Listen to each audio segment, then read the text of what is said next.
Okay, if I'm just sharing the screen, I'm not able to do anything else, full screen. Janet, you admit in that case. Let Vaishali do it only the screen sharing.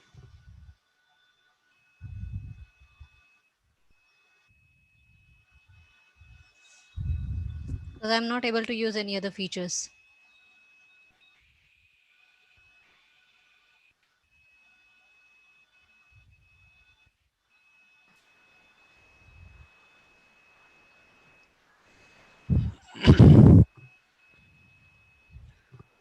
Good evening, everyone, and welcome to the third session of the 7 Series UG Application Camp.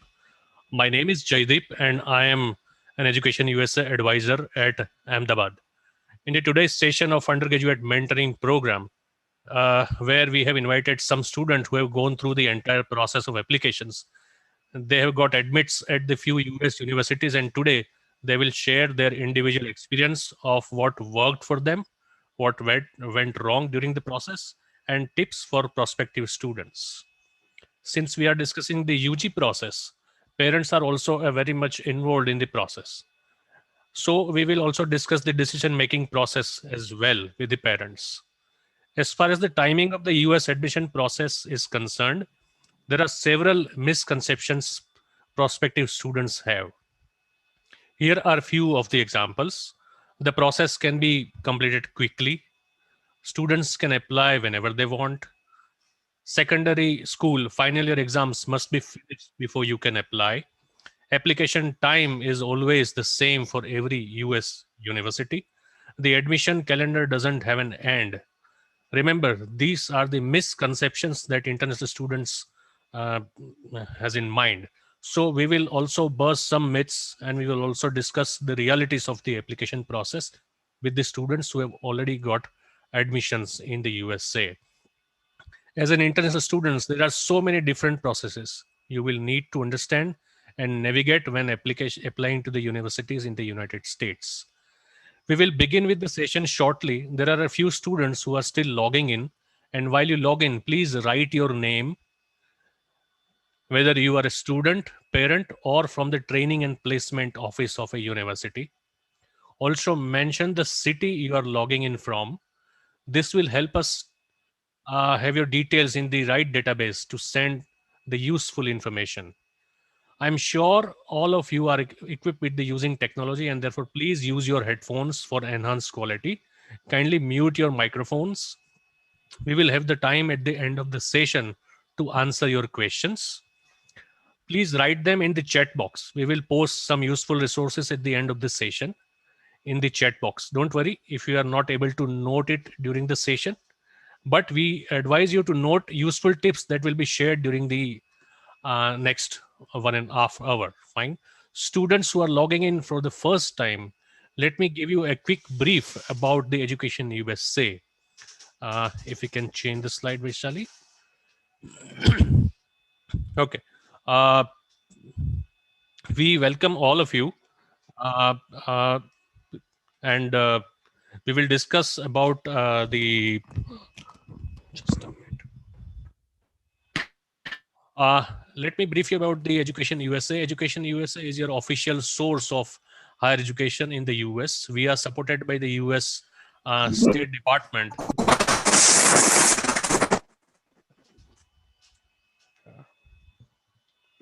Everyone, please mute yourself. Yeah, sorry. Education USA is your official source of higher education in the US. We are supported by the US State Department with a mandate to provide you with the most accurate, current, and comprehensive information on the higher education process. Jaideep, kindly unmute yourself. Yeah, I did. I did. Fine. Sorry. So, sorry. We are supported by the US State Department. We are here to provide you with the accurate, comprehensive, and current informations on the US higher education process. Uh, Education USA, 430 plus centers across 170 countries. 7 centers in India, that is Ahmedabad, Bangalore, Chennai, Hyderabad, Kolkata, Mumbai, and New Delhi.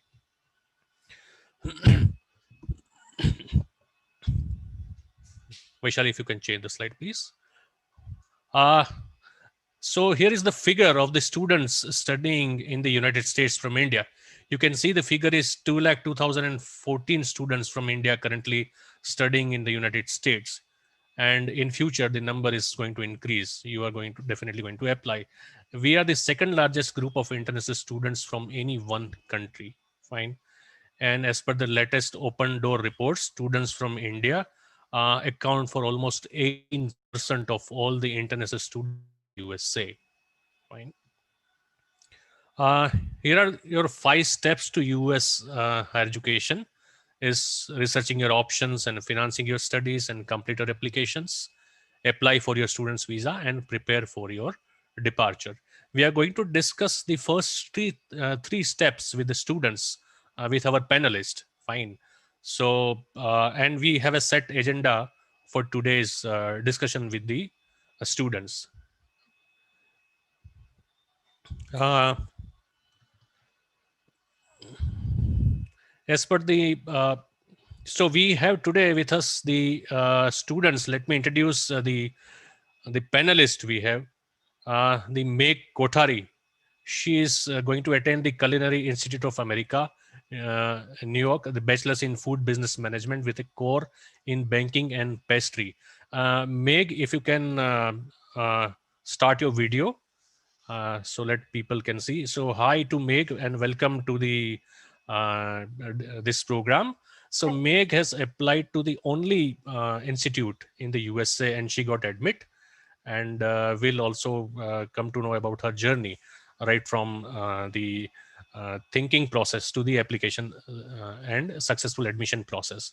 We have with us the Aryaman Patel, who has applied to University of California Davis, and he has chosen the major in the plant science, the Bachelor of Science in Plant Science, a very different major. Hi, Aryaman, welcome to the session. Thank Uh, you. Next we have is a Tanishq Khurana. He has applied to University of Illinois Urbana-Champaign, BS in Computer Science and Philosophy. Hi, Tanishq, welcome to the session. Hi, hi, happy to be here. And last but not the least, we have with us Dhruv. Dhruv, please. Okay, Dhruv is here. Dhruv has applied to many universities and he had got admits from the San Jose State University in the BS in Computer Science for the fall of 2020.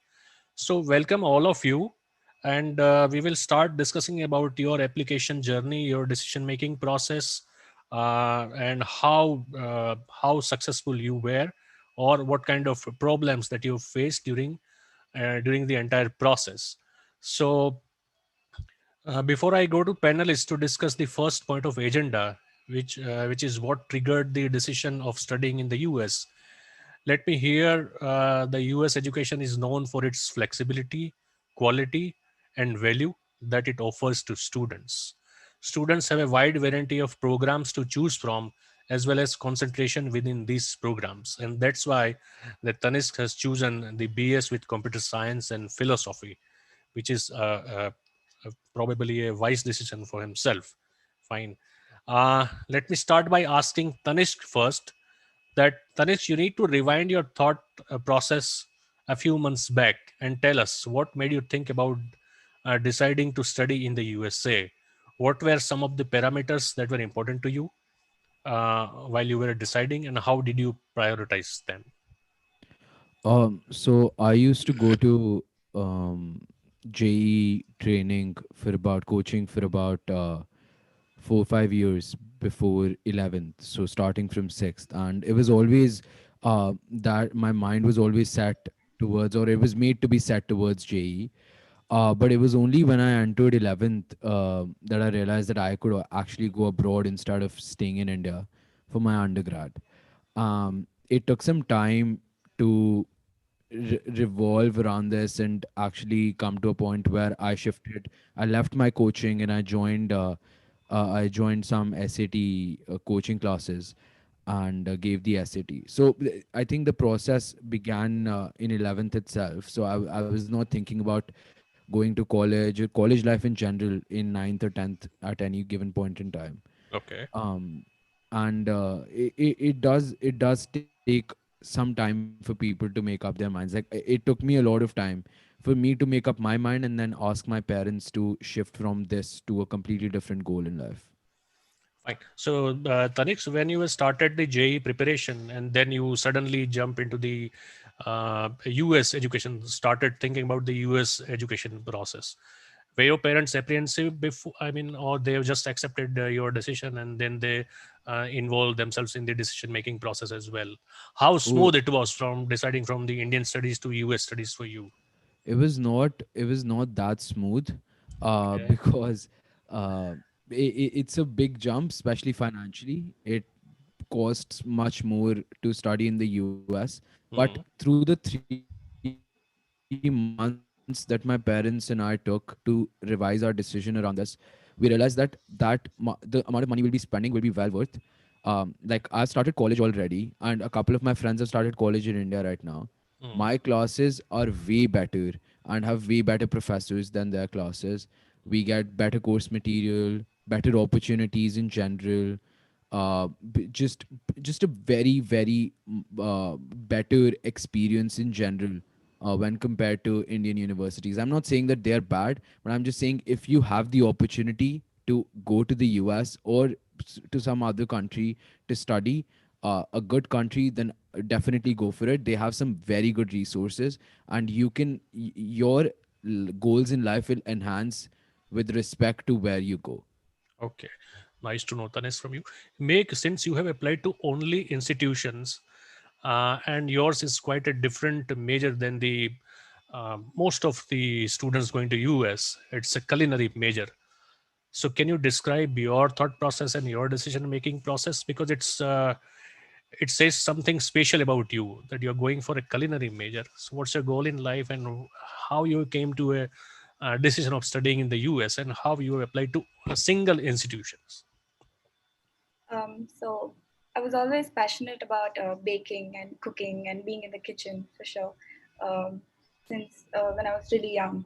So I started taking classes, I started taking workshops for baking, and I started baking professionally. I have a business, home baking business, and through that, I guess I sort of made a decision. I tried hotel management, and I explored the options of culinary management and baking and pastry. And then there are very few schools in the world that offer this program for culinary or baking and pastry. So it was a tough decision to go on to. Not many people also want to become a chef. They generally go for different options. So, well, my parents supported me to do whatever I want. So, um, I guess CIA, where I'm going now, was the best institution there was for this course, and it was in the US. And I'd applied to other countries as well for a culinary course to Australia, but I guess CIA was the best. So I'm grateful I got in. Nice. And we have learned also learned that your parents were quite supportive in your decision making process. Sure, yeah. Fine. So, Aryaman, can you describe your journey and how you arrived to a decision of studying in the US, and what is the involvement of your parents as well in the decision making process? I think I made up my mind of going to US in the 10th due Mhm. to the fact that both my elder brothers and my dad have gone to the US for their college. Okay. So then that was something that really hit me, saying that I also want to go to US. It started in 10th with my PSAT. So that's where I started my preparation for the US colleges. Mhm. And then I think both my parents were quite supportive, though my course is a little different than usual Mhm. because it's about plant science. It goes in quite in depth in plants, which is Mhm. not the norm that everyone takes. But both my parents were quite supportive of me for going for the course and as well as going to US. Nice to know. Dhruvin, if you want to add your decision making process and journey, how you arrived to a decision, and what support you got, and Yeah, anything that you can share with the group of students. yeah. So I'll go with Tanis that what he said that I was also in a JEE coaching from 6th, 7th standard. So till 10th, everything was going nice. But when we came to 11, the real core subjects about JEE things come. So, then I realized that I wanted to go somewhere where programming is there, like computational mathematics or computer science. So then in India, there were just two or three colleges that could offer some good programs. Otherwise, if you do computer science from somewhere else, it doesn't count that much. And then for this particular thing, there was too much competition.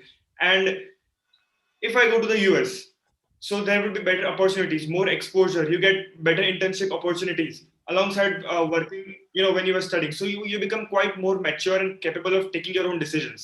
Mhm. So that way, in 11th standard, 11th, 12th, then my parents decided to talk on that, and then we shortlisted some 10, 15 universities, which place is better, which place offers more better program, and that all. And then in 12th, we finally finalized the thing about going to the San Jose State University because it's just beside the Silicon Valley. Nice. So here we learned that you are all independent decision maker of studying in the United States when the journey begins. Fine. So many parents are plagued by the anxiety when the time comes to choose for their children. The selecting a right fit institution is clearly a big decision that needs to be made responsibly. Fine. At the same time, it is remembered that while parents can guide their children, the final decision taken by the students themselves. Fine. So ultimately, all of you have decided to take forward your journey in the USA, and from your all your experiences and what you told the group about, we have learned that you are all a good decision maker, very responsible students towards your journey. So, Aryaman, with whom other than your parents you have discussed your plans with? Teacher, sibling, of course, your parents and your brother. I think were in the USA, but any other you got your mentorship from? I think I had a talk with my counselor, and I have other friends who have also gone to the US in the same college that I'm going in. So Mm-hmm. then I think interacting with them to understand what all facilities will I have and how the education over there would be different from here really helped me take my decision of which college to go to. Okay, fine, nice to know. And Tanishq, any kind of misconceptions you have when you started about thinking in the study in the USA? Any kind of about the process, about the anything that you can share with the students? Misconception per se. I can't think of. When I came into the process, I was completely blind. I had no idea what to do. So I visited a lot of counselors, went to a lot of places for my process, and I finally decided to join Education USA. Okay. And I sat in a similar panel sat in a similar panel like this a couple of years back, Hmm. and that's where I first started to learn about the process and how everything went about. No, none. I don't think I've had any misconceptions. Although I've seen people have a lot of misconceptions regarding the fees and how the process actually goes about, how they had to get their LORs, their predicteds, what grades matter, what grades don't matter, etc., etc. So I think those misconceptions are obviously there. I think even I would have. I have also encountered some of them, but I can't remember any of them at this point because of how much information I've gathered along the way. But yes, the process is plagued with misinformation throughout the way. Fine. And what is your advice? How to overcome with the misconceptions?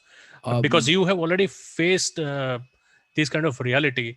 The next batch of the students applying for a fall 21 or beyond can at least have a better experience of studying in the. I mean, applying in for the US universities. my the best place, because I tried another counselor as well before Education USA, and they were very pessimistic, very negative. It did not They told me that I could not get into UIUC, but I did. So there's a lot of misconception with counselors. So I would personally recommend that people take counseling. Either don't take counseling and go, like, if you have a school counselor, they're very good, go for it. If you don't have one, Education USA has been, I'm not saying this just because I'm on this panel, but Rupali ma'am is probably here, she knows. I have I have been there at the center in Delhi every day when I started my process for my essays and whatnot. She knows how much I've pestered her, but Education USA has always been there, and I don't think any other person has encountered this with their counselors. So I guess for me, Education USA was definitely a godsend. So if you have the opportunity to attend Education USA, and it's very cheap when compared to other counselors. It's extremely good and reliable. The it's like the official counseling service provided by the US itself. So go for it instead of going to private counselors who are just going to scam you 90% of the times. Thank you, Tanix. So, I'll add one thing. yes, please, Dhruven. And when you start an application, start a bit early. Like you can start 3 to 4 months ago, because when we started, I came to Ahmedabad to the Education University Center. They were like, you were very early, but that thing actually helped me, because the applications are like very smooth, but they are quite long. Like if you compare to the Indian forms, just one page and there you go. But for the USA's, you need long forms. There are some 7 8 pages, because it's an international, you're going to some international country, so that takes a lot of time, and there would be many confusions that will come. So Education USA would surely help you. They will review your forms, and they will tell you that you are okay, making some mistake here, or you need to fill out this thing particularly. So just go with them and take a bit more time, rather than going in the end, because if you're going in spring, then it's not suitable to go in November December. You should start a bit early. So yeah, that's what I want to say. Yeah, so I think when you decide about the journey should begin, the take from the discussion is uh, discuss with yourself first and decide with you that, okay, I'm going to study for the USA. And now let me discuss my plans with my parents and other members of the family or school or whatever. Fine. The second take is start early and start on a positive note. Fine. Prepare well and start have a responsible decision maker in the entire process, so that the journey will begin very smoothly. Fine. So the next item in the agenda is shortlisting your best fit schools. So when we think about applying to the US universities, we always have a misconception that about the university selection process. Fine. How many universities we should apply to, what kind of other criteria we have to keep in mind. There are a lot many things that you should keep in mind when you apply to US universities. Fine. uh, about the location, about the major, about the university, about the budget, various things that you have to keep in mind. Our panelists, our students members have came to a conclusion by of course going through a various process and various criteria keeping in mind. So let's understand from them that how they arrive to a decision about applying to university of their choice. Fine, they must have applied to, except Meg, everyone has applied to many universities at a time.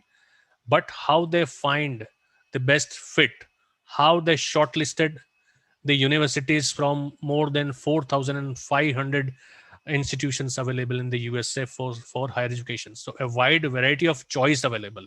Fine. So Meg, since you applied to only one university of your choice, I understand that you have answered this question before, but still, the shortlisting was quite an easy for you, or it was a bit of a little bit difficult process because it's an only institution available in your area of study. Yeah, honestly, it's not the best thing to do to apply to only one university. But I didn't have a large choice, a large chunk to choose from. But and universities providing baking and pastry along with a business program are very few, as I said before, and others were providing a diploma program, and I needed a degree from my college. And after I researched about CIA, it was the best in the world for this Okay. course, right? So I had applied to one more university in Australia that I had also gotten into, but Mhm. so I had a choice between two colleges, and I chose the one in the US. Although I do recommend to research all your options and apply to more universities. Applying to one is probably not the best way to go. Okay. Tanish, can you describe your journey about shortlisting your best fit school? What criteria you kept in mind? How many universities you applied to? And the rest of the process. So when I went through the shortlisting process, when I started shortlisting, I was already with Education USA. So I was during the shortlisting process, it was mostly looking at the ranking systems. Although now that everyone's here, the ranking system is probably not the best way to go about it, because rankings, when you actually go through the whole ranking page, and you start to realize that the rankings might be very skewed. The rankings are not based on how good the actual department is, but is based on how many professors get tenure, or how much research is being done, etc., etc. So maybe you're trying to get a job in that field and you have nothing to do with research, so you don't care about what research is going on. So maybe that kind of data may not be relevant to you. So similarly, I feel like certain rankings, they are not that good at all for that particular course. Apart from that, I went through, my process was of elimination. So I looked at which schools fit my SAT, ACT scores, which schools offered my program or a similar program, and how good were the departments in actuality, not based on just rankings. And that was about it. And then further on, I divided them on whether I have to use coalition applications, or I have to use common app, or if they have their own application process, etc., etc. So first things that I would recommend have to be your SAT, ACT scores, and then you go for your program, and then anything else that you may have in mind that might affect your decision. Fine. And at any point of time, have you revised your list of the universities you checked before shortlisting? That Yes. Almost, it was almost every other day that I was revising. I was removing one university, putting in the other. I had originally, I think I had 35 universities that I was applying to. Ended up applying to about 25, 27 universities. Got into about 13 to 15 of them. So the process, it's very overwhelming, because you keep thinking, oh, maybe what if I don't get into this one or this one? I should have a lot of safeties, and I should have a lot of targets. I had a lot of reaches as well. So it needs to be a very mixed category of universities that you have in your list, and keep Mhm. revising it whenever you get to know about a new university that you were not privy to before. Add it onto your list. The application process for, let's say, 10 universities and then 15 universities is probably very similar. You will reuse your essays, you will reuse the information. So it's very easy to shift or jump from 10 to 15. So apply to a good number. Don't apply to 25, apply to 20. Have a good diversity within your universities, and you'll be good to go in that sense. So you must have a tiring experience Yeah, I process. You did. applied to so Yeah. many universities. Fine. So you become the expert in the application process, I believe. Fine. Aryaman, can you describe your journey about shortlisting your best fit school? For shortlisting my best fit school, I actually looked at ranking and the professors that we have in each college. So I looked at the professor, the program, the ranking, and then due to the fact that my brother was in one of the colleges I shortlisted, it made it easier for me to look at it from another perspective to see what apart from education is the college providing. Like many colleges provide us with first year internships, which actually count as a course, which helps us build the daily life skill we need when we grow up and we go in the field. So that was one thing that I kept in mind. So I applied to on average 12 to 13 universities, out of which the way I looked at it was three of them were safety colleges. So colleges I knew that I would get into due to the SAT score and TOEFL score I had. Another four universities were good universities, which I hope to get into. So, universities which are well ranked have good professors, and I think I can get into them. There's a 70-30 chance I'll get into them. And then I had another four to five universities which I was aiming to. So universities which I look up to, saying that these are one of the best universities in the world, and I want to go in that. So that's how I divided my application process. So you both have went through the rigorous application process. So whenever we choose university, you have to keep in mind the various criteria. These two students have kept their criteria in mind, and then they've applied to many number of universities, fine, like 25 and 13, and you can apply to n number of universities, but it's a futile process, as Tanish has rightly mentioned. Fine. So whenever you shortlist university, shortlist not more than about 10 to 15 universities. Revise your list quite a few times. Check with your advisors. Fine. Check with your peers. Check with your parents. And then finally start applying. So, Dhruvin, have you attended any virtual or physical fair at your location where the US admission rep was available for a one-on-one discussion before you came to a conclusion?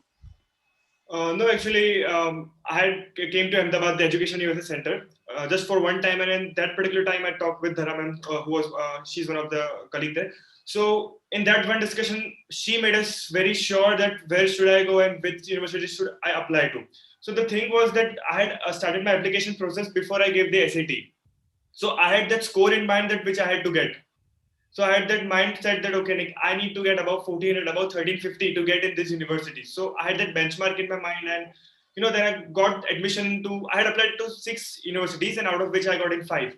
But then there Nice. was this one university that was good in program, but they didn't have good internship opportunities. So then somewhere around in March or April, I applied to the San Jose State after good research and all that because of the Silicon Valley, and it was fitting in our budget too. So then I got admitted there, and that is the finally place I'll be going. Fine. And the questions is general for all of you. You can start one by one, starting from Tanisk. Have you, before the application, before the shortlisting, during your shortlisting process, have you communicated with the universities you have shortlisted? What kind of information you have sought for? So some universities have this they take into account your interest in the university as well. These are very small number of universities, but you never know which university might take this into account. So I remember I had contacted a couple of professors at these universities regarding their research, regarding what they were teaching, etc., etc. And I don't know if it helped or not, but I think somewhere along the line this might add those few extra brownie points that your application might require from being in the declined file to become to turn into the accepted file. So I guess that's something that was there. Apart from that, the only communication that I had with the university was about their application process, or it was mostly after I had applied. So my LOR had a bit of a problem because due to some logistical issues, my counselor was not able to give me an LOR for the deadline by the deadline. So the universities actually allow for teachers to submit their LORs 1 week after you have turned in your application, because they understand the teachers might not have time, etc.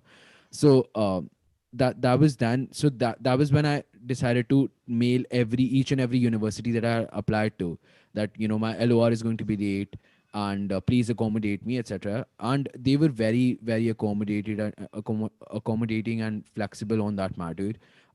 I remember some even allowed me 2 weeks of time, and I think that was the only sort of communication that I've had. But whenever you contact the university, it's always a warm uh, conversation that you have with them. It's never cutthroat, or it's never problematic with them. So if you have any questions, anything about any university, please feel free to contact them whenever you want to.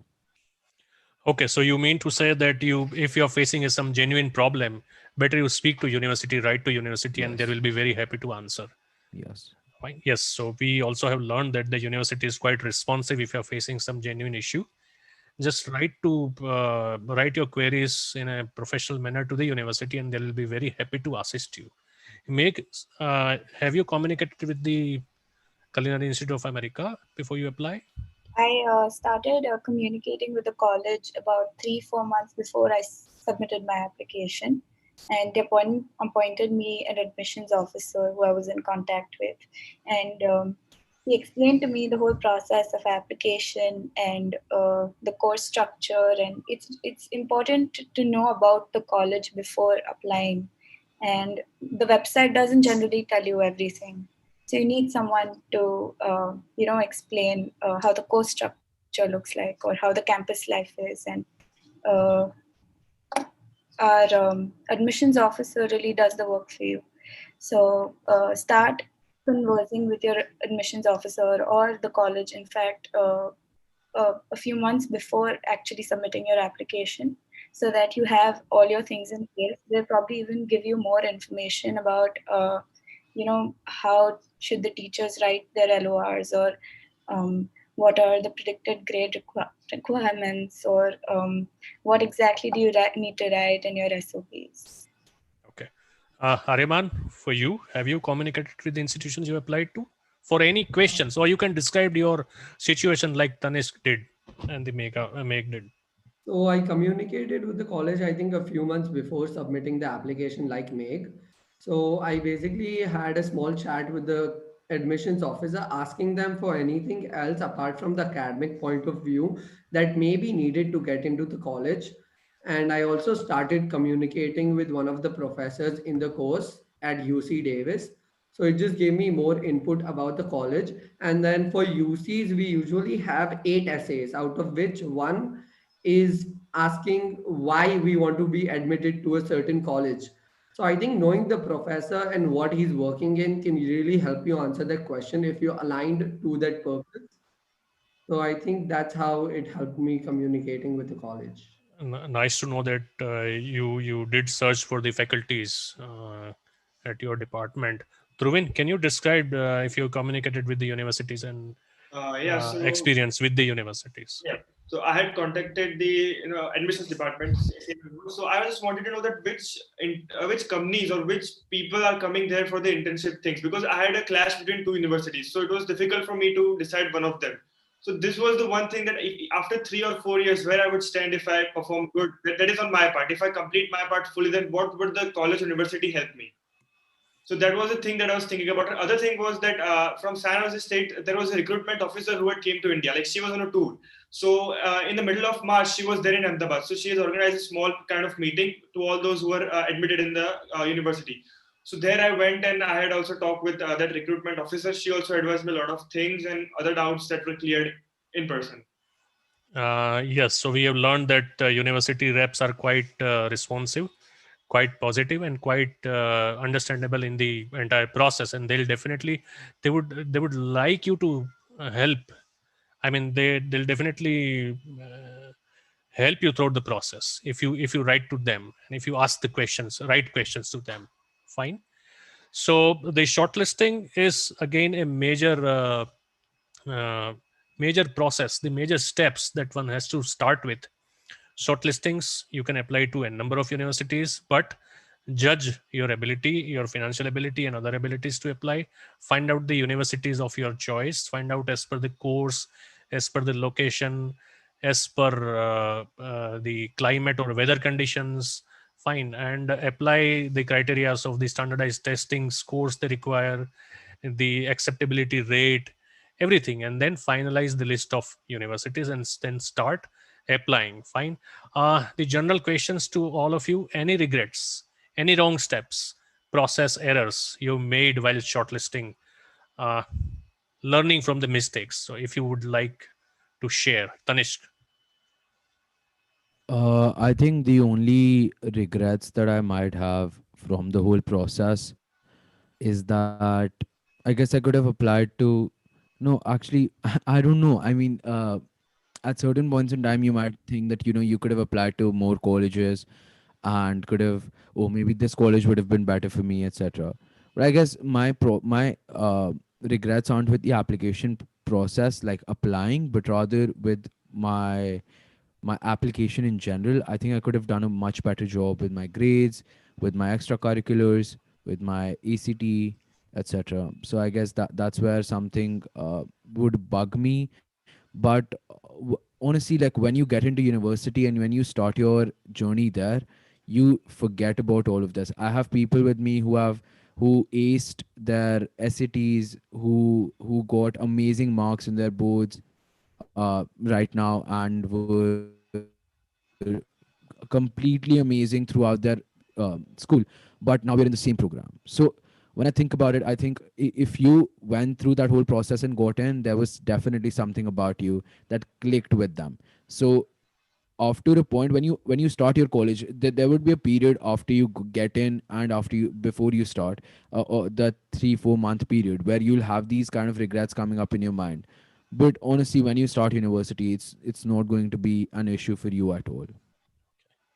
Nice. Dhruvin, any regrets about shortlisting Um, or the errors one should not make? Yeah, but mostly everything was quite smooth because I had just applied to 6 or 7 universities, so there was no second thought in my mind going on, and I had just taken that off. That okay, now these 6, 7 are there, and I have to focus on this. And even the education USA department was said, okay, these all things are fine now. Don't think, overthink, because overthinking can sometimes lead to bad decisions. Yes. So I just kept that thing aside, and I was focusing on my board examinations and all those. Thank you. So overthinking kills your creativity. I Yeah. understand that. Ariman, I think planning the way you're going to go forward, because I made a huge mistake with my planning. Uh, Due to the fact I had bad planning, I messed up my 11th boards and I had to take a retake in June, which caused the postponed in my SAT and TOEFL. So my calendar became a mess. So I think just plan your way through. It becomes quite easy if you plan your way through and focus in the class, because I think I made a big mistake over there. And if I didn't make the mistake, I think I would have got better scores and that would have affected my admission. Apart from that, also make sure that you have enough extracurricular activity apart from just academics, because most of the US colleges don't only look at academics, they also look at what are you doing for the society, what's your hobby, what you do in your free time, how do you utilize your time. So, other factors as well. so any one of you have checked the kind of other activities that you are interested in is there in the university while shortlisting, or only just the reputation and the major of your choice? Ariman. Yeah, for my university, they have adventure sports as a program that we can take. So that's what I like, and therefore I've also looked at the university.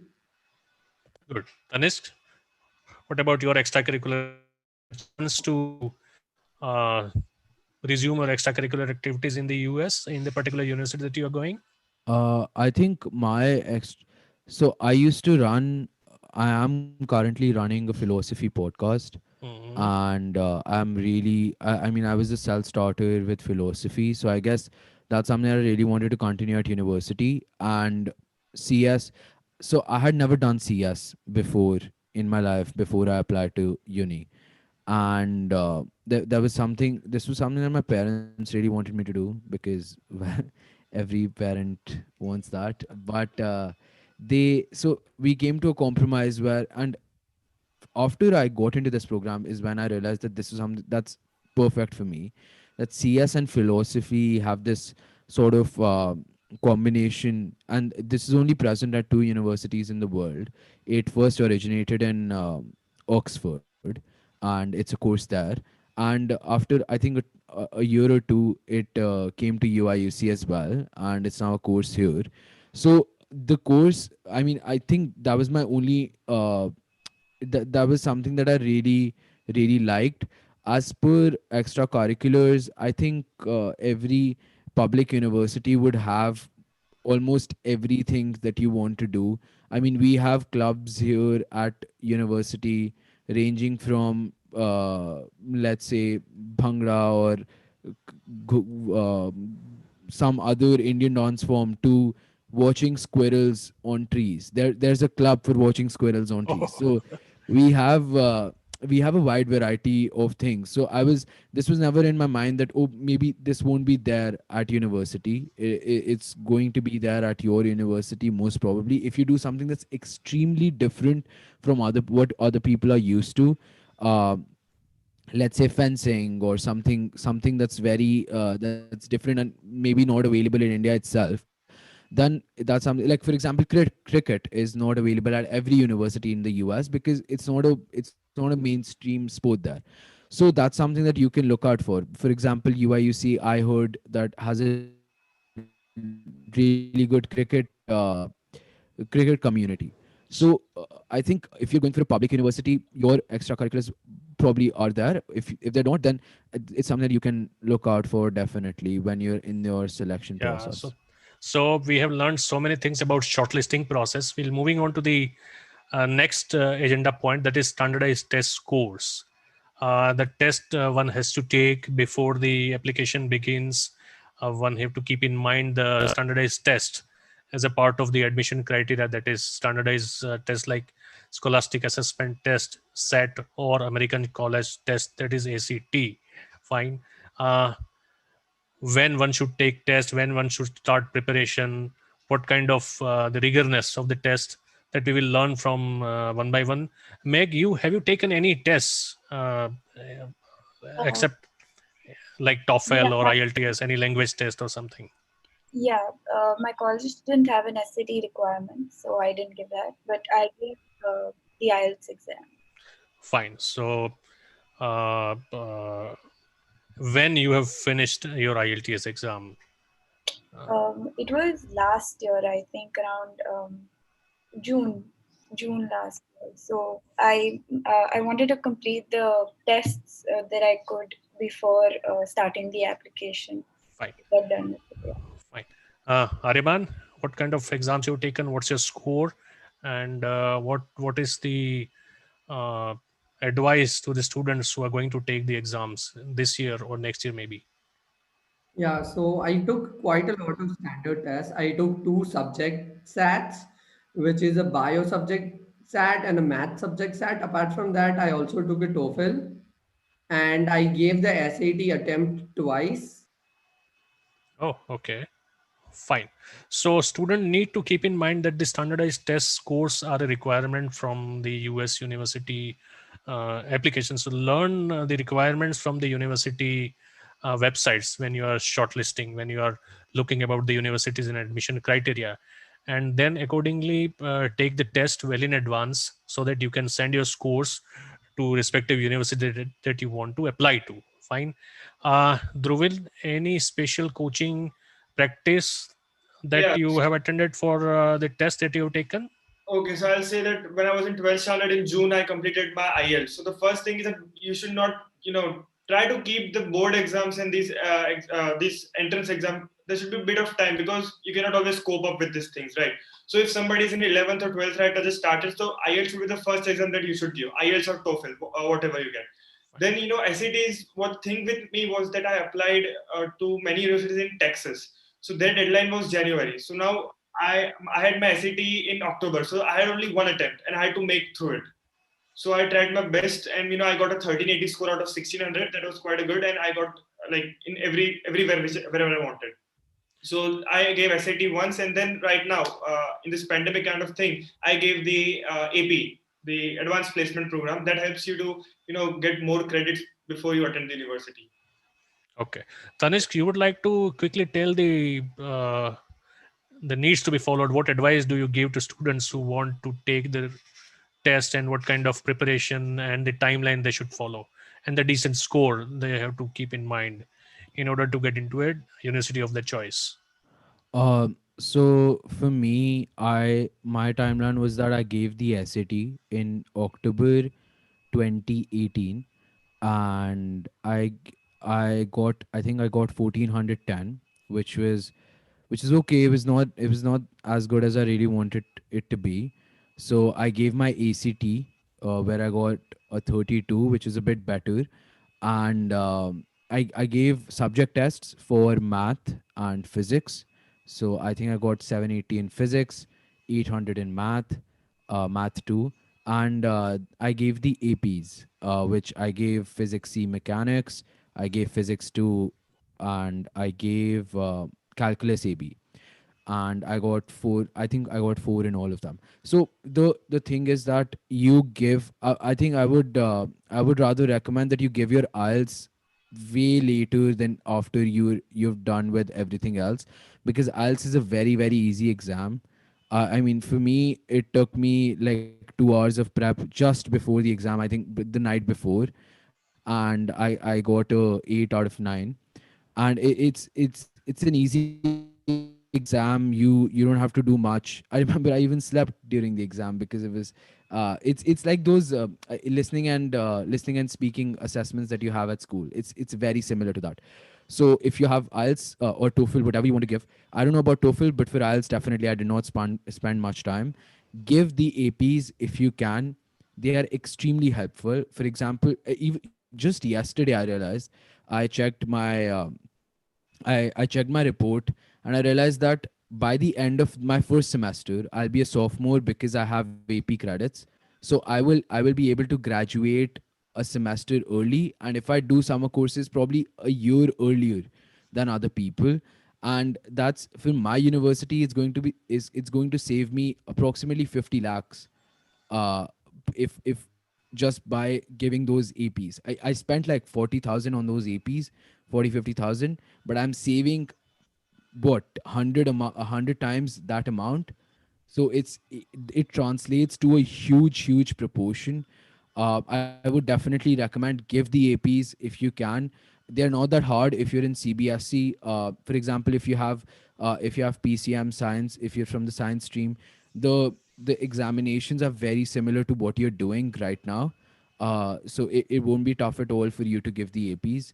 For the I see someone talking about prep. I don't know if it's in the APs or not, but if you're starting for the APs, either go for Princeton review books or go for Barron's. I think I used both, a combination of both.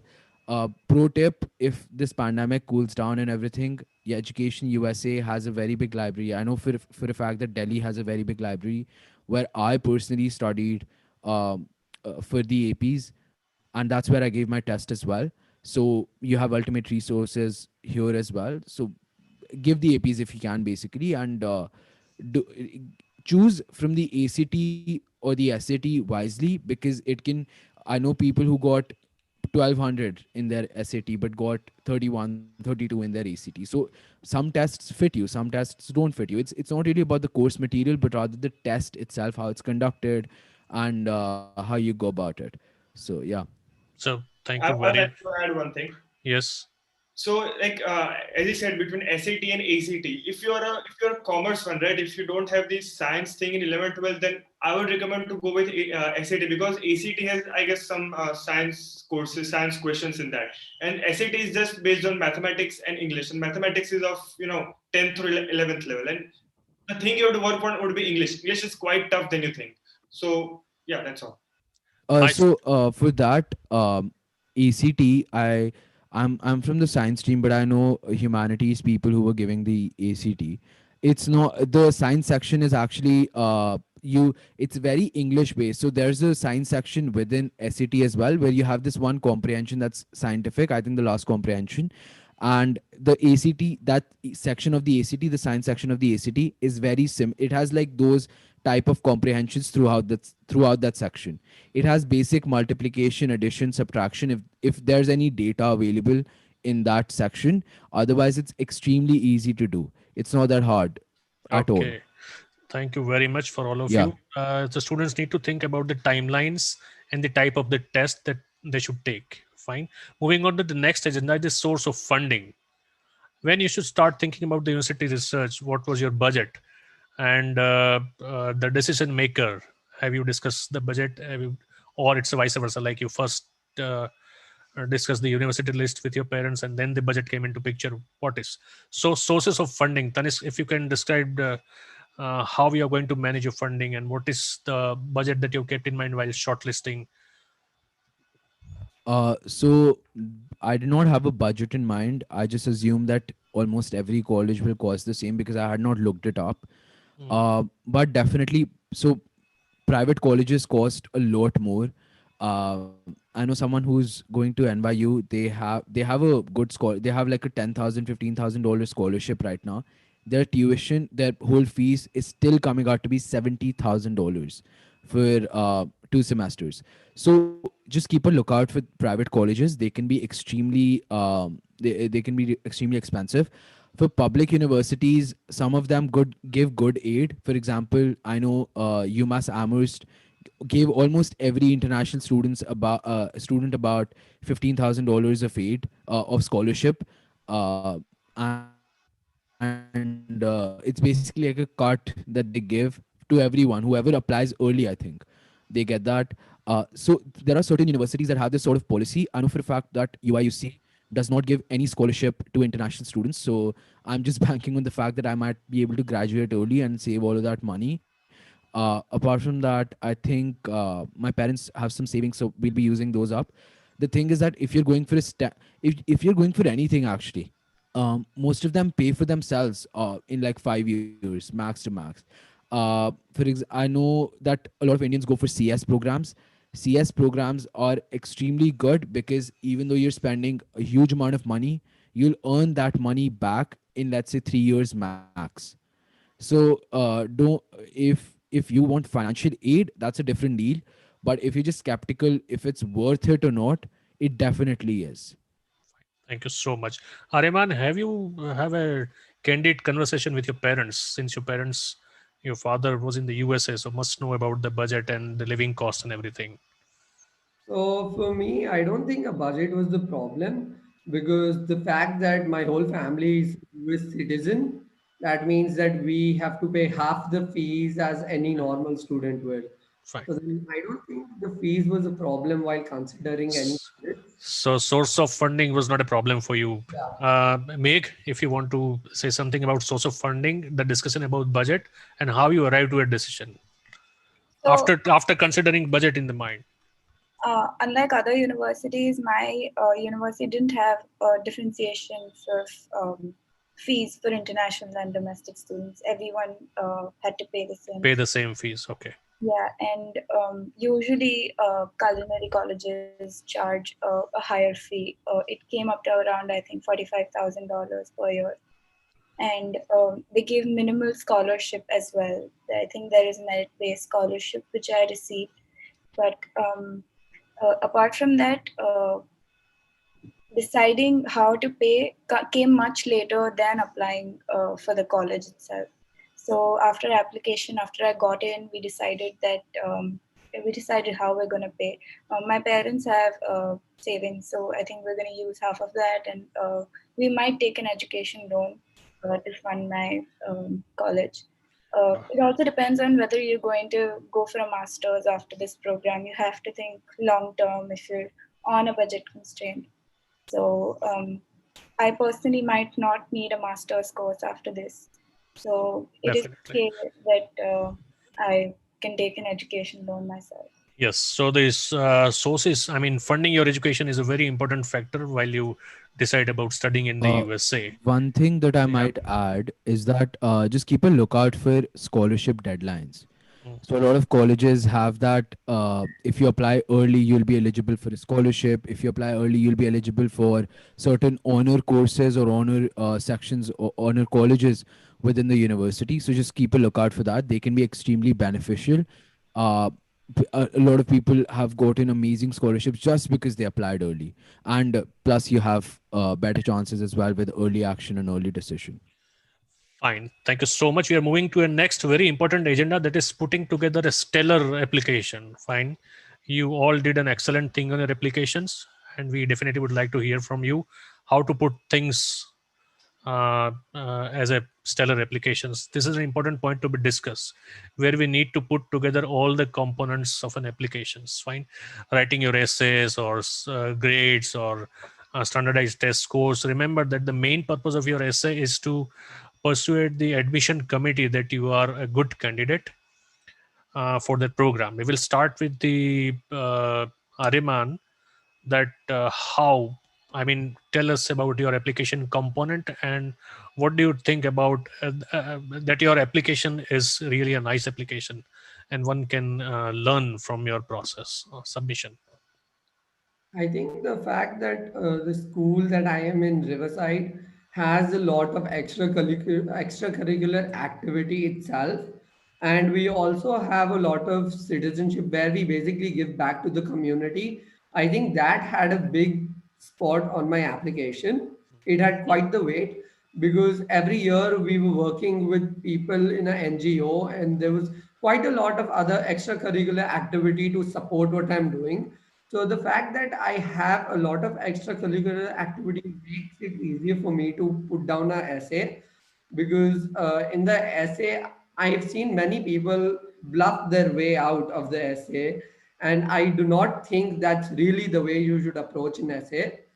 So that's what I did. And for the essays, I also took help from my counselor to see if I am actually addressing the topic that's asked in the question. Because some questions don't only ask you stuff like what do you like to do in your free time, they're asking for more thoughtful insights of how you're spending your time. And I think that has a major impression on the college. Yes, so it's mainly selling yourself successfully to a college or university. How did you plan to impress university of your choice that makes all the things positive for you? Applying in a fall for the college of your choice, application in front of decision maker faster and make you stand out.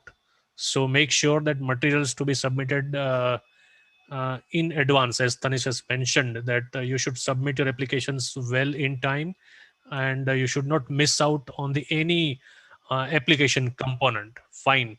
Anything, Dhruvin, that you would like to add? How your application would made to university, and how you have advanced your applications in a stellar manner.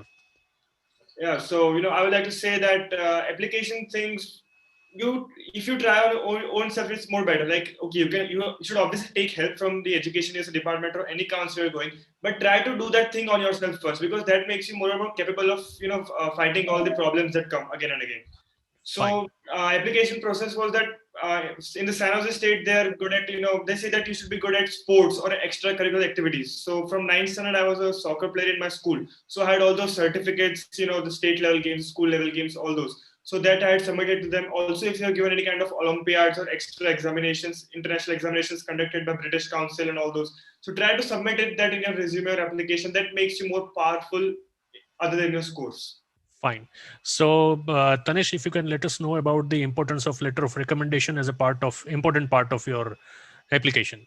How did you manage those, and what's your take on this? So, letter of recommendations are extremely important. They're like they serve as a proof that you've actually done the activities that you've mentioned in your section. Uh, and like it's very important to take the LORs from relevant people.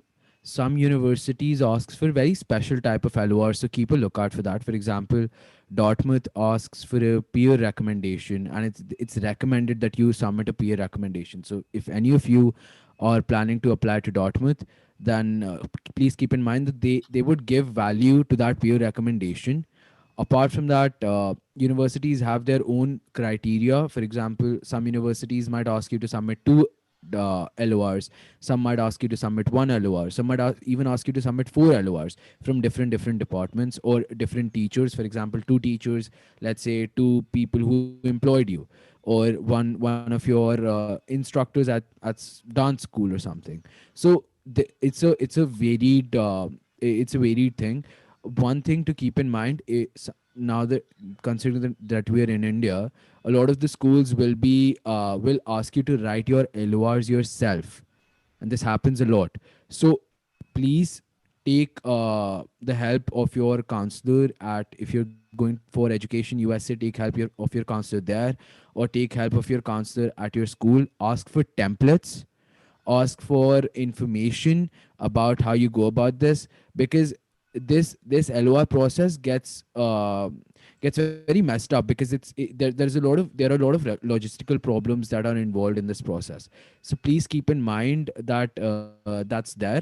Apart from that, just using those templates, make something unique out of it. So the LOR should, you need to make sure that you are showing yourself as a person who is extremely fit for that particular program. And for example, the let's say for CS and philosophy, I had my teachers talk about how I'm in the debate club or I'm in the immune society and I have done this. So how does my passion for philosophy correspond to CS and how does that combine in together? So that's very important. And again, it's a proof basically that, oh, I remember Tanish did this activity in school and I was administrating it or I was hosting it. So now it clicks in the minds of people reading their application that not only has he mentioned it on his profile, his teacher has actually, guaranteed us that he has done that, because an LOR is obviously by the teacher. They are assuming that you have not written it. So they would think that this is the proof. So that's always there. So just keep in mind that it's a proof. So mention all the activities under specific people. So if you're doing a physics competition, ask your physics teacher to write your LOR and tell them that please write this down there because I did this. If you if even if they don't remember, they obviously won't remember everything that you've done. So you need to make sure that you tell them. So nice insights on the getting the letter of recommendations. Ariman, since you have written so many essays for the UCs, if you can tell your essay writing process. I would like all of the participants to remember that the main purpose of your essay is to persuade the admission committee that you are a good candidate for that program. Fine. So, Ariman, if you can describe your essay writing process, have you taken any help? How many times you have written your essay? And For each essay, I think I've written 2 to 3 drafts with different perspectives, and then I basically start off looking at the question and making a mind map, seeing what all points I can address in the question and what all I can write about. And then I shortlist them to the most valuable point, what I think is important and what shows who I really am. So if I have 5 to 6 things to talk about, due to the word limit we have on the essays, I cut it down to the one opportunity or the event where I think I made the most of and where I can show my quality and my traits. So then that's how I continue with the question. After attempting and making one draft, I actually send it to my brother to edit it. I mean, not edit it, I mean, read through it and then let me know if I need to make any changes to see if I'm addressing the question right. And after that, I send it to my counselor so that he can also know what I've written in the essay. So that's how I basically worked out my essay. Yes, so I would like to inform all the participants that when you start the application process, your transcripts, your mark sheets, your essay that you need to write and need to submit as per the word limit and the letter of recommendation and standardized test scores, these are very important part of your the process, and you need to submit your applications well before the stated deadline. Fine. So that you will have a chance to get the decision early. Fine. Thank you so much on this part. Moving on to the next things. Managing admission outcome. Tanik, since you have got admissions from so many universities, how you manage the outcome? Like you want to attend that university and not don't want to attend the X university, but want to attend this. How you came to a decision? So for me, I think it was a bit clear. UIUC was definitely a top choice for me. Out of the universities that I had, I also had UW Madison and UMass Amherst. So these were really good colleges for CS. But I think UIUC won by a good shot because it's it's one of the best universities in the world. I mean, I think it's ranked within the top 5, even above. Harvard is like nowhere near these rankings. So when I looked at that, it was very clear to me the hard part is not deciding where you want to go, but rather dealing with rejections, because you might apply early somewhere and you'll think, oh, and then you won't get in, and then you'll realize that, oh, maybe my application was not that good, what should I do? So for me personally, I rewrote all my essays after I got rejected from Brown ED. I rewrote my Common App in 2 days. I rewrote each and every essay for why I wanted to do a course, why this university, etc., etc. Each and every essay was revamped. My profile was revamped by me.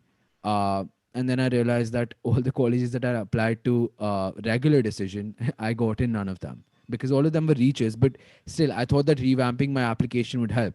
So what I'm saying is, even though it did not help, it made me realize where I was interested in and what I actually wanted to do.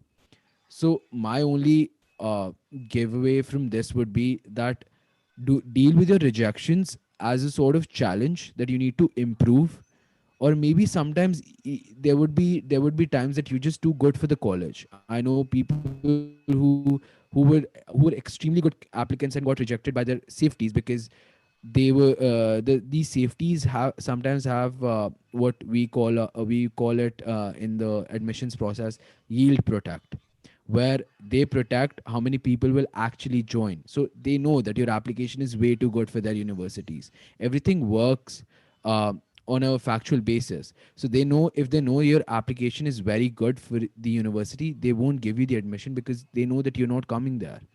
So just keep in mind that the whatever the application process reflects about you, it's almost always is going to be positive and not negative.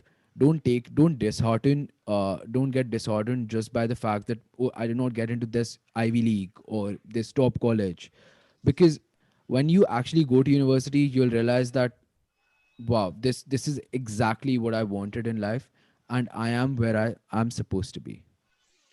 Fine. And Meg, you were silent since long, but since you applied to only one university, uh, you finalized that, okay, this is the final thing, and I'm going to USA. If you can describe your acceptance process, Um, it's very easy for you, but still.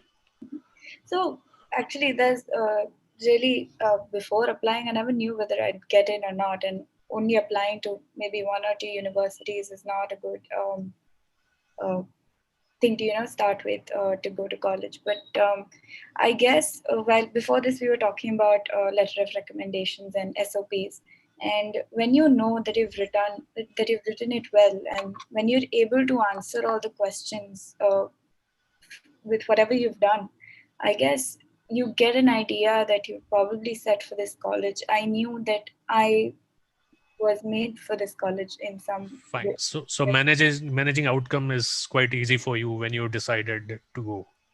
That means, I mean, that what you mean to say. Sure, yeah. Fine. Okay. So thank you everyone, and then we'll moving on to the question and answer sessions. As the support by the Education USA, the Dhruvin and Tanish has already mentioned during this session. We will not discuss it right now, as the Education USA is always there to provide the accurate, comprehensive, and current guidance throughout the process. So students can meet us, discuss their plans with us, and then we are all there to support them throughout the process. So we'll take the question and answer questions from the audience now, and let me start with the first question that I have received. Is, can you name, if any of you have received, can you name some external scholarships, need based as well as merit based, which is given to international students who want to study in the USA? Any one of you have got any external scholarships? Uh, any one of you? Fine. So none of them has got the external scholarships, but for the resources on the external scholarships, you can check with the Education USA website or contact the Education USA centers in your near to your area or location, and There's the one, advisor will be, yes, Meg. sorry, there's one this place called the Next Genius, where Okay, provide scholarships to students. If there's a whole process where you need to, there's a chain of tests that you need to pass where they'll judge your performance. There's okay, an interview as well, I guess, fine. and they fund your education, a part of your education. So if you can put, if you have the link available next is in the chat box, so that we can share with the Uh, participant if you have. I'll do that. Yeah. Fine. So for these questions, one should meet with the Education USA advisor for the resources, or you can check with the Education USA website and other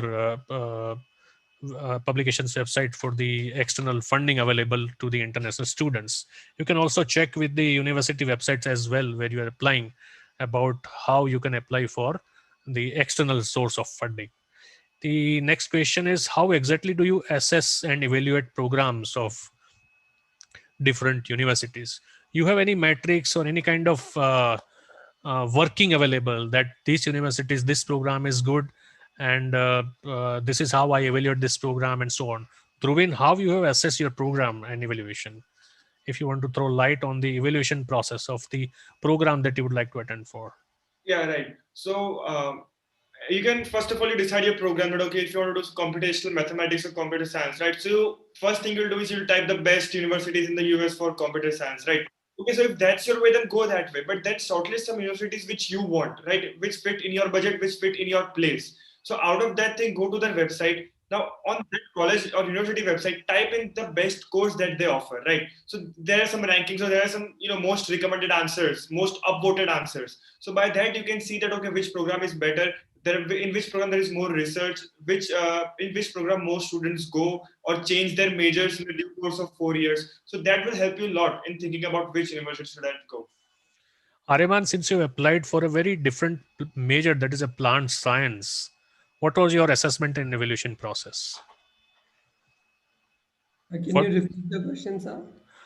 you are going for a plant science, fine. That is a kind of a biology major, we can say, or under the biology department. So, what was your evaluation or assessment while you were choosing the university or basis on the program? What's the criteria about the program you kept in mind? The reason I went in plant science, first of all, was due to the family business that we run, and due to the fact that both my elder brothers have taken over the other two sectors. I focused on the primary sector of the business, and I chose plant science in a way to progress my business further. The way I chose my course was looking at the requirement of what I want to learn in real life and what the course was offering me, and somewhere I did have to compromise on what I really wanted to learn, and I did have to make a small compromise for the course I took, but I think I can cover that up late in the years later. Okay. So, next question is, can I take exam, set exam in the class 12?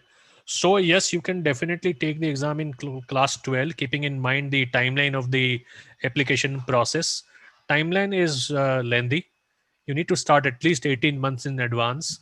So, if we are currently in the 12th standard and you need to take the set, just check with the college board website and find out the dates for the international students, and then you have to of course align with your application process and timeline. You can definitely take the set exam in the while you are studying your 12th. There is no problem in it. Fine. Okay, I'm currently in 12th grade. The next question is, I'm reading, trying to prepare for both JEE and set and undertaking US application process. Do you think it's a good idea to do everything parallelly? It's getting stressful sometimes. Tanishq, you are the best person to answer. Um, so a lot of my friends were doing this as well. So yes, please prepare for JE because you never know how things are going to turn out. I know for a So you have fact to that when bear the with the pandemic, stress. yes, when the pandemic hit this time, I applied to each and every exam that was available in India to make sure that I have some place to go. If UIUC doesn't work out for me, and if I don't have the money to support my education, because the pandemic was a bit of a financial stress on my family as well. So for JE, what I would say is that keep studying what is being taught in school and in your coaching classes. Keep up with the homework and keep doing that. For SAT, if you're really looking out to give the SAT, start preparing 2 to 3 months earlier. If you're in 12th right now, then try to give the October one. If you're in 11th, then please give the October one as well. But you have other attempts. What I'm saying is that if you're in 11th, give the October one, because later onwards you might have some problems with the JE and your schedule, etc., etc. So keep that in mind while you're studying. ACT and SAT do not require long hours for you to study.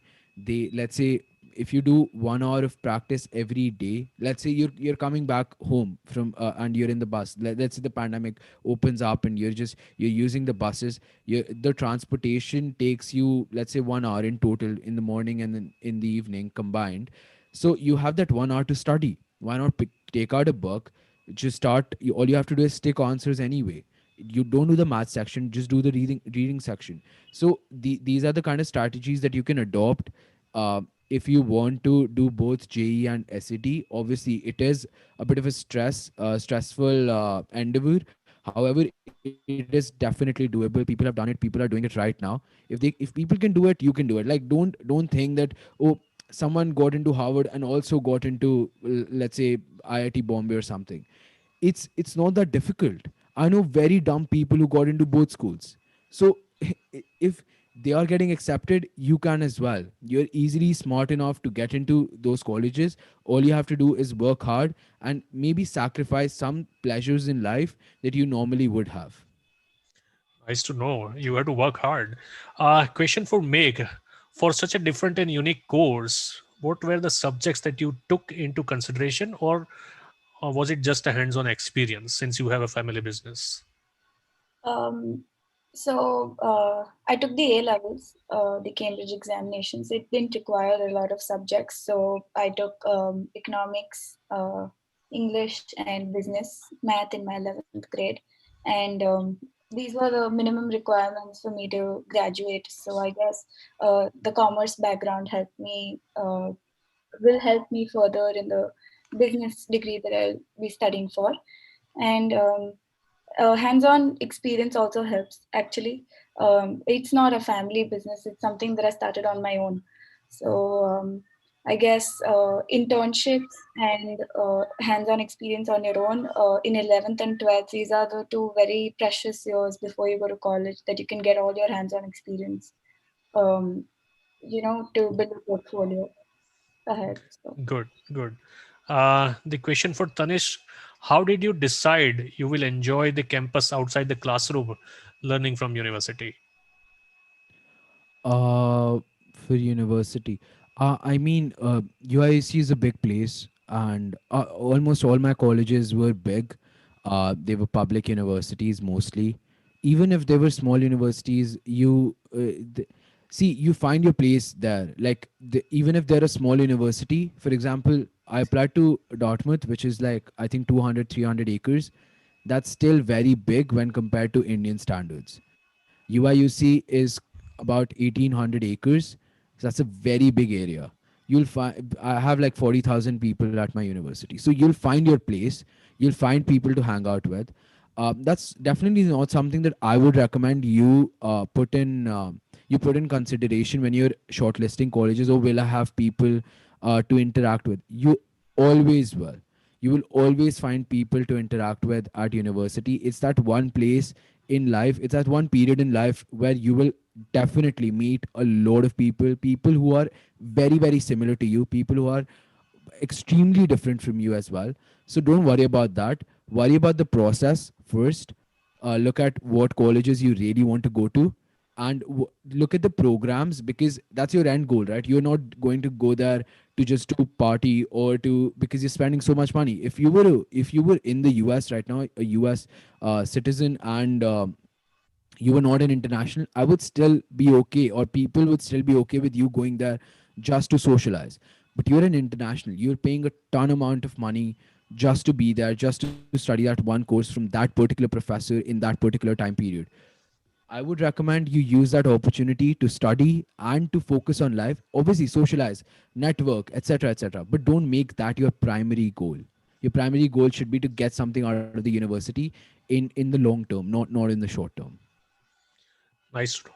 So, question for all of you who have taken the standardized exam: any suggestions for scoring well in set for maths, and what kind of books you have used for set preparation? Starting with the Ariman. Over maths, I would just say basically just do practice papers. and look at the tricky questions, because because we do have long questions in the SAT in the math section. So the ones where we use problem solving, I usually still underline the main parts of a problem, so it helps me identify what I am tackling with and what's the thing I need to focus on versus what I can let go. So, and for SAT, I think I used to go to an institute where they had their own textbook for the SAT. So I used to go to IB prep and then they had their own textbook. So then I used to take that. Dhruvin, what kind of books and materials you have used for your set preparation? Okay, so I used to go to EEC, and that was for IELTS, but also for the SAT. I used Princeton books or Barron books, and also College Board has 4 free tests that you can access, 4 free full tests for the SATs, and there are lots and lots of other practice problems or the tricky questions, or there are different parts and sections on the College Board or the Khan Academy thing. If anyone has heard the khanacademy.org, so both the things would help you to prepare your SATs. Okay. So a question for Tanisk is about the AP exam, since you have already answered, but I'll again request you to answer in a very short uh, how the AP, how hard are the APs and Uh, how much preparation they require? APs are not hard at all. If you're studying properly in CBSE, you'll be able to cover them. Just use Princeton, use Barron's. They are extremely good books for the APs. Do your CBSE well, or ICSE or state board, whatever you're doing. Do your board well, as in like study your course material from school. That's very important. Other than that, it took me. I think I studied for about 5 6 days before my APs. It was very stressful because I thought that I was going to fail and everything, but turns out it went really well. So don't worry about how it's going to go. Just focus on studying and just do your classwork. Like that's literally all I did. I did some other outside prep, as in I used Barron's and Princeton. I did not join any institution. That's not required. Even for SAT, I would not recommend, or ACT. Like if you have the books, you can easily do it. Easily. Nice to know, and that's a quite motivating for the students preparing for AP. Any one of you have used the Common App application process? Have you used? Yes. Okay, then the question is for you, that the student has started the common applications and it requires him to specify credits for his school courses. How he can put is studying in the CBSE. Yeah, so something to ask your counselor. You, first of all, you don't put in credits because CBSE credits are not transferable. AP credits are, those are something different. Still, please contact your counselor. Please talk to a proper counselor with your, like, open up your application in front of them and properly ask them how to go about this, because it's very different for each and every person, especially coming from an international community. So yeah, please ask your counselor this question. I don't want to give out any information that might turn out to be wrong turn in your process. So Understand, students should check with his counselors, who yes. is must be aware about the putting things on the common application process.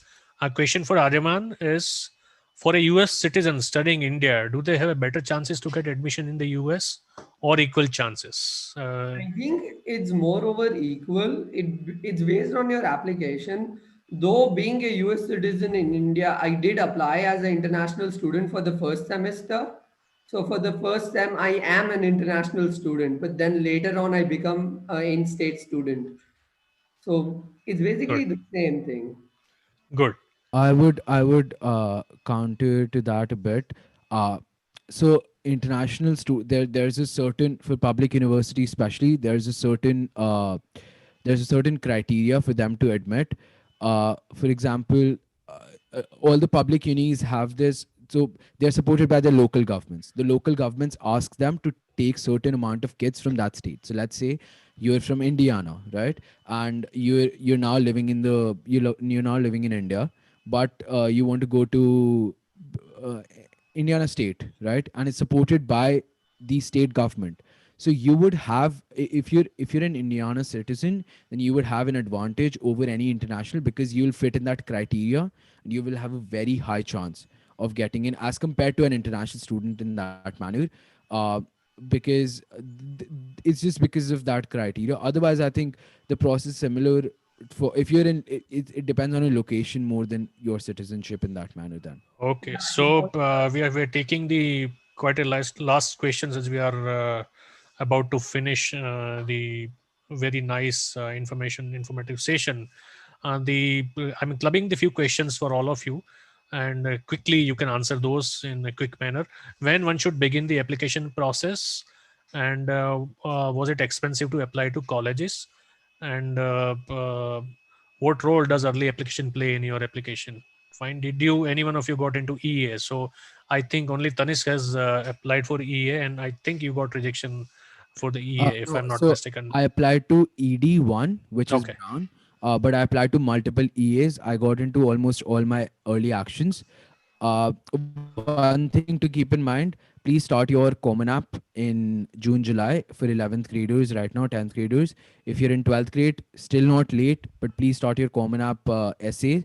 I'm talking about the essay right now. Apart from that, just be on top of things before, because I remember it took me like 2 months to write my common app essay, and then I revised that essay during that December period in like 2 days. So it clearly depends on how motivated you are to write. Just start early, way early, and be sure of the deadlines. Like that's very important. I missed the Georgia Tech early action deadline. It was October 15th. It's probably one or two, three colleges have this sort of October 15th deadline. So keep a lookout for that. Dhruvin, when did you started your applications? Okay, so I started my application after I completed my IELTS. So that was in July. So I was in 12th standard and I started in July. July But of 2019, you started your applications. yeah, Fine. So participants should learn that one has to start at least 12 months in advance. So if you want to start your semester in the September of 2021, this is the right time to look for universities and start taking the appropriate steps. Fine. Uh, I think uh, we have finished with the timing of the sessions, and I would really like to thank all of you, Ariman, Tanish, Meg, and Dhruvin, for the participation in this very informative seminar. I congratulate all of you that you are going to attend a very decent university and you are going to fulfill your dreams. I really thankful to the participants also for listening to our conversations, and I thank you on the behalf of the Education USA. If you want to put any questions to us, you are definitely welcome, and you can reach out to nearby Education USA Center. We are all working virtual on a virtual mode, and we are very happy to answer your questions. Thank you so much for joining, and thank you all panel members. Thank you so much. thank you. Thank you.